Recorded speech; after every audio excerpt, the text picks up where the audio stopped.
Assalamualaikum warahmatullahi wabarakatuh.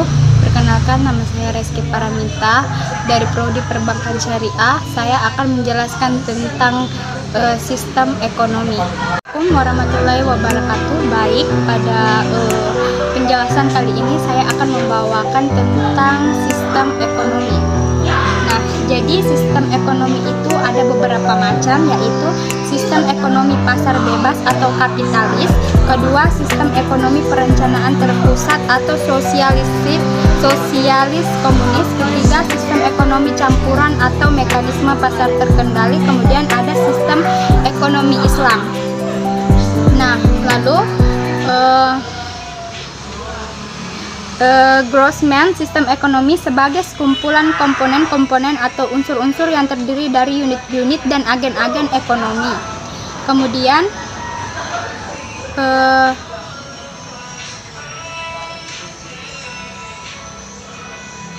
sistem ekonomi kapitalis atau pasar bebas.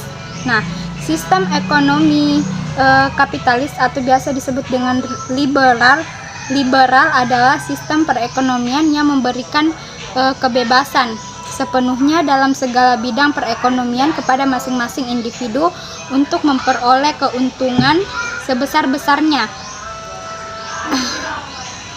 Kemudian ada karakteristik sistem ekonomi pasar bebas, yaitu semua sumber produksi menjadi milik masyarakat, pemerintah tidak ikut campur secara langsung dalam kegiatan ekonomi, timbul persaingan dalam masyarakat, motif ekonomi untuk mencari keuntungan, barang yang dihasilkan bermutu tinggi. Jadi saya ambil satu penjelasan, yaitu motif ekonomi untuk mencari keuntungan. Maksudnya di sini adalah kita melakukan sebuah perdagangan untuk mencari suatu keuntungan. Kemudian ada kelebihan dan kekurangannya. Nah, kelebihannya yaitu menumbuhkan inisiatif dan kreasi masyarakat, kemudian kebebasan dalam memiliki SDA atau sumber daya alam, memunculkan persaingan untuk maju, output bermutu tinggi, efisiensi dan efektivitas yang tinggi. Kemudian kekurangannya yaitu kebebasan berusaha menyebabkan adanya kelompok yang sangat dominan sementara ada kelompok yang lemah. Kemudian menimbulkan monopoli yang merugikan masyarakat, menimbulkan penindasan atau eksploitasi, pemerataan pendapatan sulit terjadi.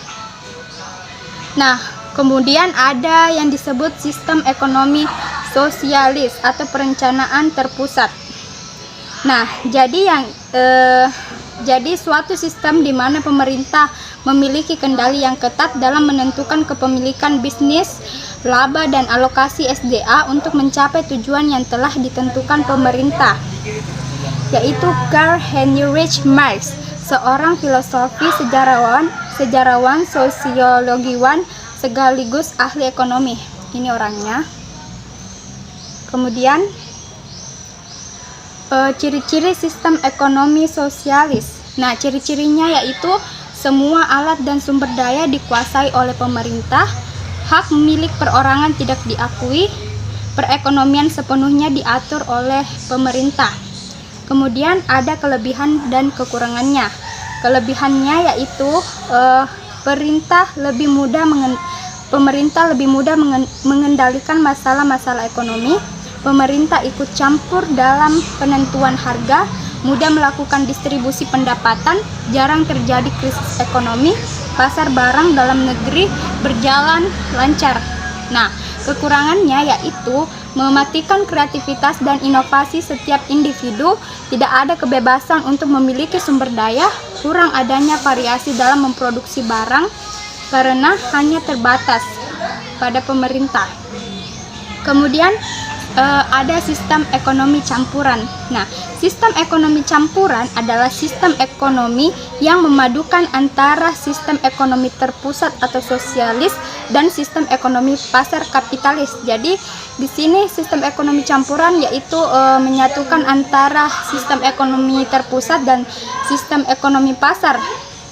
Nah, kemudian ada sistem ekonomi campuran, pemerintah melakukan pengawasan dan pengendalian dalam perekonomian.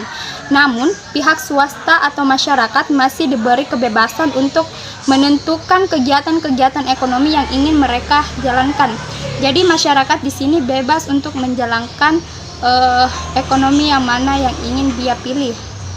Kemudian ada ciri-cirinya. Ciri-ciri sistem ekonomi campuran, salah satunya yaitu jenis dan jumlah barang diproduksi ditentukan oleh mekanisme pasar.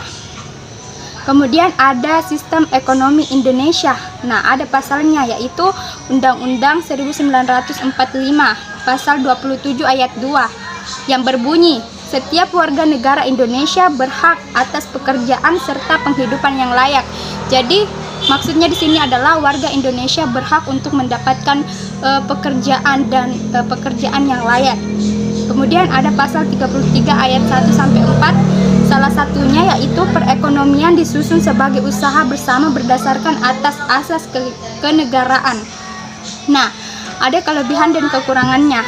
Kelebihannya yaitu hak individu diakui, kedua penetapan harga dalam perekonomian lebih terkendali, ketiga sektor ekonomi yang dikuasai pemerintah diarahkan untuk kepentingan masyarakat, keempat adanya kebebasan berusaha, kelima kestabilan ekonomi terjamin, keenam pemerintah memperhatikan usaha sektor menengah dan kecil.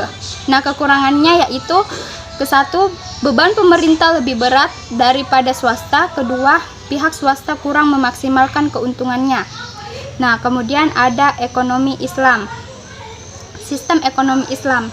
Nah, sistem ekonomi Islam merupakan sistem yang didasarkan kepada ajaran dan nilai-nilai Islam yang bersumber dalam Al-Quran dan hadis. Jadi di sini ekonomi Islam sudah ada sejak zaman Nabi yang bersumber dari Al-Quran dan hadis. Kemudian Ibnu Khaldun yang biasa disebut dengan bapak ekonomi Islam. Kemudian ekonomi sama dengan yaitu al-iqtisad. Kemudian tujuan ekonomi Islam, ada tujuan fala ekonomi Islam. Nah, tujuan ekonomi Islam yaitu mencapai kebahagiaan dunia dan akhirat atau falah. Nah, maksudnya di sini adalah jika untuk mencapai tujuan ekonomi Islam, kita bisa mendapatkan kebahagiaan antara dunia dan akhirat.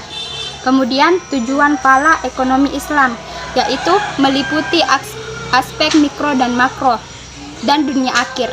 Kemudian tujuan utama syariah Islam adalah mencapai kesejahteraan. Ya, jadi paling penting di sini adalah untuk mencapai kesejahteraan masyarakat. Kemudian sistem ekonomi Islam yaitu kebebasan individu, hak terhadap harta, ketidaksamaan ekonomi merupakan hal yang wajar, kesamaan sosial dan jaminan sosial, distribusi kekayaan secara meluas.